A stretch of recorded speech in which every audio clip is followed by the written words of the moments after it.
اپنے قریبی تعلقات، اپنی دوستیوں، اپنی یاریوں، اپنے جو ہے وہ سیاستوں کو نبھاتے ہیں، اے بندہ خدا اس طرح اپنے آپ کو بندگی کے رشتے میں نبھا کے دیکھ، جتنا تو لوگوں کے لیے وفادار ہے اتنا اللہ کے لیے وفادار بن کے دیکھ، جتنا تو دنیا داروں کی چاپلوسیاں کرتا ہے اس قدر تو اللہ رب العالمین کی حمد کر کے دیکھ، اللہ کی تعریف کر کے دیکھ، اللہ کو پکار کے دیکھ، اللہ کی طرف اپنی توجہ بڑھا کے دیکھ، اپنے ایمان کا رشتہ جوڑ کے دیکھ، اللہ کی طرف آگے بڑھ کے دیکھ۔ خدا کی قسم اللہ کی رحمت تمہاری 6 جہتوں سے اپنی گود میں نہ تھام لے تو پھر کہنا۔ لیکن اللہ تعالیٰ کو پکارے کون؟ اللہ تعالیٰ تو تہجد میں آواز دیتا ہے کہ ہے کوئی میرا بندہ مجھے پکارنے والا؟ بندہ سویا رہتا ہے۔ ظہر میں صدا، فجر کے اندر فرشتے استقبال کرتے ہیں، عصر کے وقت فرشتے دیکھتے رہتے ہیں، مغرب کے وقت، عشاء کے وقت، اور اس سے بڑھ کر نماز جمعہ میں یہاں فرشتے دروازوں پر کھڑے ہو جاتے ہیں، وہ اپنے دستے لے کر کھڑے ہو جاتے ہیں، روحانی رجسٹر لے کر کھڑے ہو جاتے ہیں اور نور والی کلموں سے نام لکھتے ہیں کہ کون کون اللہ کا بندہ ہے جو سب سے پہلے اللہ کے گھر میں آ رہا ہے۔ مجھے بتا دیجئے، یہاں ایک بڑی چھوٹی سی مثال دیتا ہوں، پورے علاقہ بونگا حیات کو اعلان کر دیا جائے کہ جناب فلاں سکول کے اندر پورے علاقے نے جمع ہونا ہے اور استقبال کے لیے وہاں دروازے پر ایم این اے، ایم پی اے یا وزیر اعظم کھڑا ہوگا، جو پہلے آئے گا اس کا نام وہ اپنے ہاتھوں سے اپنے رجسٹر میں لکھے گا۔ مجھے بتائیں کوئی پیچھے رہے گا؟ اس ٹائم سے پہلے ہی لوگ وہاں کھڑے ہوں گے، ہاتھ باندھ کر کھڑے ہوں گے کہ میرا چہرہ بھی اس کو یاد ہو جائے، میرا نام بھی یاد ہو جائے، اور جب رجسٹر یہ کھولے تو اوپر بھی میرا ہی نام نظر آئے۔ اے لوگوں، سارے زمانے اور پوری دنیا پر حکومت کرنے والے تمام صدور، تمام وزراء، تمام وزیر اعظم خدا کی قسم ایک پلڑے میں رکھ دیے جائیں اور اللہ کے فرشتے کا نام دوسرے پلڑے میں رکھ دیا جائے تو رب کی عزت کی قسم ہے وہ بھاری ہو جائے۔ اور یہاں وہ فرشتے استقبال کرتے ہیں اور ہم بہانے بناتے ہیں جی ٹائم کوئی نہیں، وقت کوئی نہیں، کیا کریں؟ اللہ کے بندو یہ وقت تو ختم ہو جائے گا۔ یہ آج حضرت ابراہیم کا ذکر کر رہے ہیں اور وہ آپ کو پتہ ہے 2300 سال پہلے حضرت عیسیٰ سے پہلے دنیا میں آئے ہیں، اس کے بعد حضرت عیسیٰ آئے ہیں، پھر حضرت عیسیٰ کی زندگی، پھر حضرت عیسیٰ کی زندگی کے بعد زمانہ فترت کے بعد نبی پاک کی آمد، نبی پاک کی آمد کو آئے ہوئے 1450 سال ہو گئے۔ آج ممبر پہ اتنے ہزاروں سال بعد بات ہو رہی ہے تو دنیا تو اس وقت بھی تھی، دنیا اب بھی ہے، دنیا بعد میں بھی رہے گی۔ ہم نے چلے جانا ہے تو چلے جانے سے پہلے اللہ کو منا لیجئے، کسی اور کو نہیں، اللہ کو بنا لیجئے۔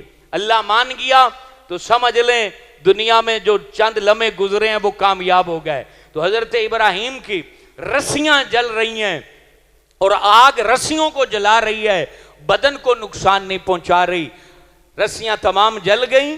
حضرت جبرائیل اللہ نبینا علیہ الصلوۃ والسلام جنت سے ریشم کی قمیض لے کر حضرت ابراہیم کے پاس آئے اور حضرت ابراہیم کو وہ قمیض پہنائی، اور اس کے بعد یہ وہی قمیض ہے جو آگے چل کے حضرت یوسف علیہ نبینا علیہ الصلوۃ والسلام کو کنویں میں پہنائی گئی تھی۔ فرشتوں نے کنویں میں جو ہے ان کی قمیض تو بھائیوں نے اتار لی تھی، تو پھر ان کے گلے میں ان کے والد نے بطور تبرک وہ قمیض تویز بنا کے ڈالی ہوئی تھی، تو فرشتوں نے پھر وہ قمیض ان کے جسم پر ڈالی تھی حضرت یوسف علیہ نبینا علیہ الصلوۃ والسلام کو۔ تو یہاں قمیض پہنائی گئی اور پھر پیغام دیا حضرت جبرائیل نے کہ اے پیارے ابراہیم، اللہ تمہیں پیغام دیتا ہے کہ تم اللہ کے حضور اتنے محبوب ہو کہ اس محبت کے درجے کو تم بھی نہیں جان سکتے۔ اللہ اتنا پیار فرما رہا ہے کہ تم نے آخری لمحے تک اللہ رب العالمین کو بھلایا نہیں ہے۔ اب حضرت ابراہیم خوش ہیں۔ حضرت ابراہیم علیہ نبینا علیہ الصلوۃ والسلام سے پوچھا گیا کہ آگ میں گزرے دن اور باقی دنوں میں تقابل کیسے کرتے ہیں؟ تو حضرت ابراہیم علیہ نبینا علیہ السلام فرماتے ہیں کہ آگ میں گزارے گئے دن اور باقی زندگی کو اگر میں تقابل میں لاؤں تو سب سے بہترین اور عیش والے جو لمحے میرے وہ 50 دن تھے جو آگ کے اندر میں نے اللہ تعالیٰ کی رضا کے لیے گزارے تھے. آگ کے اندر جو اللہ تعالیٰ کی رضا کے لیے گزارے وہ سب سے بہترین اور عیش والے دن تھے. اس سے بڑھ کر میں نے کوئی اور دن نہیں دیکھے. اب 50 دن گزر گئے. نمرود نے چاہا کہ میں دیکھوں تو صحیح کہ ابراہیم اس وقت کس حالت میں ہے, کہ جل گیا ہے, کس کیفیت میں ہے, یا جسم کا گوشت پوشت ختم ہو گیا ہے, کوئی پنجرا ہے. اس نے اپنے جو وام و گمان تھے, نمرود اپنے محل کے اوپر چڑھا اور اوپر سے اس نے اس الاؤ کو, آگ کے اس باڑے کو اندر جب دیکھا تو حضرت ابراہیم علیہ السلام اس میں ٹہل رہے ہیں. چاروں جانب پھول ہی پھول ہیں, چاروں جانب جو ہے وہ خوشبو ہی خوشبو ہے, ماحول گلزار بنا ہوا ہے اور اس میں اللہ کے نبی ٹہل رہے ہیں. اس سے جو اگلی حیرت والی بات تھی, حضرت ابراہیم کے سامنے ایک بندہ بیٹھا ہوا ہے جس کی شکل ہو بہو حضرت ابراہیم جیسی ہے, بالکل حضرت ابراہیم کی طرح وہ نظر آ رہا ہے. نمرود نے آواز دی, اے ابراہیم, یہ جو سامنے بندہ ہے یہ کون ہے؟ یہ کہاں سے, اس کو تو ہم نے نہیں ڈالا اور تمہاری شکل کا ہے, یہ کون ہے؟ سنیے اللہ تعالیٰ کی عظمت, اللہ تعالیٰ کی بلندی اور اللہ تعالیٰ کی طاقت. حضرت ابراہیم علیہ السلام فرماتے ہیں یہ سائے پر مقرر جو فرشتہ ہوتا ہے, ہمارے سائے پر جو مقرر فرشتہ ہے, اللہ نے اسے میری شکل میں مجسم کر دیا ہے تاکہ یہاں تنہائی میں مجھے وحشت نہ ہو, میں اس سے باتیں کر کر سکون حاصل کروں. تم نے مجھے تنہا کر دیا لیکن اللہ نے یہ فرشتہ بھیج دیا, میں اس سے باتیں کرتا ہوں, وقت گزر جاتا ہے, 50 دن گزر گئے مجھے پتہ بھی نہیں چلا. یہ حقیقت ہے اللہ تعالیٰ کی ذات کی. اور اللہ تبارک و تعالیٰ اتنی طاقت, اتنی پاور, اتنی قوت, اتنا اختیار رکھتا ہے کہ سائے پر مقرر فرشتے کو انسانی شکل میں اس آگ کے اندر حضرت ابراہیم کے پاس بھیج دیا کہ میرے ابراہیم کو یہاں تنہائی میں گھبراہٹ نہ ہو, اس کو کسی طرح کی وحشت نہ ہو. اب نمرود کہنے لگا, گھبرا گیا, ڈر گیا, 50 دن ہو گئے, اتنی بڑی جو ہے وہ آگ جس کے قریب پرندہ نہیں جا سکتا, یہ اس کے اندر آرام سے رہ رہے ہیں. تو کہا کہ اے ابراہیم تو باہر نکل سکتا ہے؟ تو کہا نکل سکتا ہوں. اب اس نے کیوں کہا کہ باہر نکل سکتا ہے؟ اس لیے کہا کہ سائیڈوں پہ آگ جل رہی تھی, اندر تو پھول نظر آ رہے تھے, سائیڈوں میں آگ جل رہی تھی. اس نے کہا بھی شاید آگ سے باہر نکلیں گے تو پھر ان کو آگ پکڑ لے گی اور یہ جو ہے نا دنیا چھوڑ جائیں گے, معاملہ ختم ہو جائے گا. تو حضرت ابراہیم ٹہلتے ہوئے, اب جس آگ کو رب نے ٹھنڈا کر دیا کہاں سے جلا سکتی ہے, آپ اس سے باہر آ گئے. نمرود نے پھر حضرت ابراہیم کو اپنے محل میں بلایا. محل میں جب حضرت ابراہیم آئے تو اب اس نے کیا آفر کی, کہنے لگا کہ میں جب تمہیں دیکھا کہ تم بالکل صحیح و سلامت ہو تو میں نے منت مانی ہے کہ میں 4000 گائے جو ہے وہ ذبح کروں گا. کتنی؟ 4000 گائے یہ ذبح کروں گا. اب حضرت ابراہیم نے جواب دیا, کہا اے نمرود, جب تک تو اللہ کو نہیں مانے گا تیری 4000 گائے اللہ کو نہیں چاہیے.